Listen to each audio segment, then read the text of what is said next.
মেঘের কুলে রোদ এসেছে, বাদল গেছে টুটি, আজ আমাদের ছুটি ভাই, আজ আমাদের ছুটি।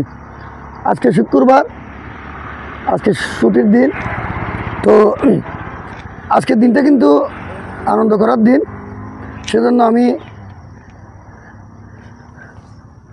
পাহাড়ে ছুটে বেরিয়েছি পাহাড় দেখার জন্য। এই অবস্থানটা হচ্ছে, এই জায়গাটা হচ্ছে সাপচৌরি এলাকা। খুবই সুন্দর এলাকা। মানে এই এলাকায় 2-4টা বাঘ আছে, বাঘগুলো খুবই সুন্দর।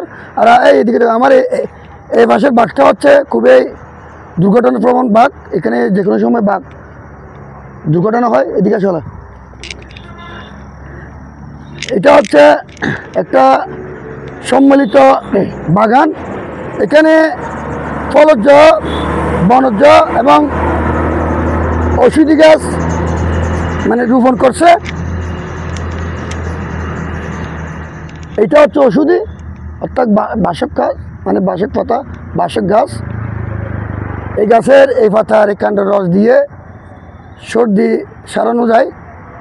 একসময় আমরা আমাদের ছোটোবেলায় যখন আমাদের মানে সর্দি হাসি হতো, তখন আমাদের মা দাদিরা এইদিকে তো এটা দেখো, এই বাসক পাতার রস দিয়ে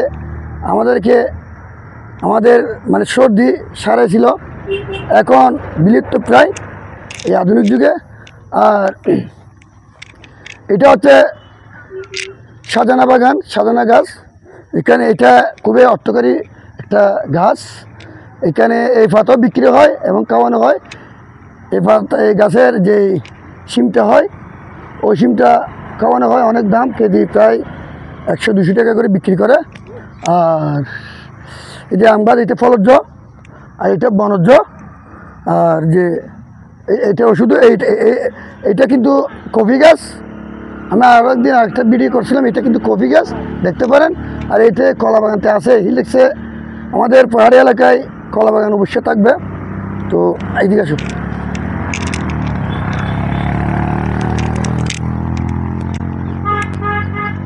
আমি আপনাদেরকে ঘুরে ঘুরে দেখানোর চেষ্টা করছি। কারণ এখানে পাহাড় উঁচু নিচু, এখানে নামার পর ওঠার কোনো সম্ভাবনা নেই, এখানে উঠতে পারবো না। সেজন্য আমি এখান থেকে দেখানোর চেষ্টা করছি।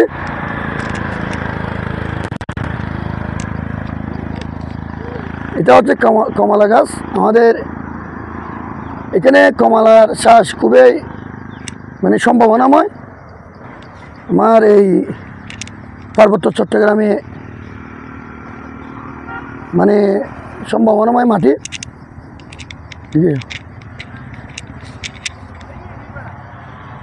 এখানে আমার মনে সাইনবোর্ড দিছে যে এখানে সাপচরিতে এটা রপ্তানিযোগ্য জাতের আমের বাগান।